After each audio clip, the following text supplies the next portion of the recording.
เลยโดยถือว่าบวชมาก็ได้1 อาทิตย์แล้วเนาะได้1 อาทิตย์แล้วรู้สึกแนวไรแหน่กินฮอดแม่กินฮอดพ่อเนาะไม่ออกมันก็ถามหลายผู้หลายคนว่าจัวอนันต์นี่จักปีบอกเพิ่นแหน่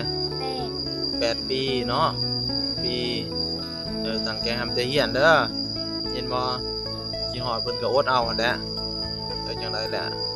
ย้อนฐานะเฮาบ่มีแน่ก็กำพร้าพ่อแน่จังได๋ก็อดทนเอาเด้อลูกเด้อเห็นบ่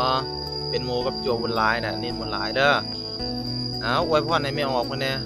จัวนัดอยู่ดีมีแรงเด้อบอกเพิ่น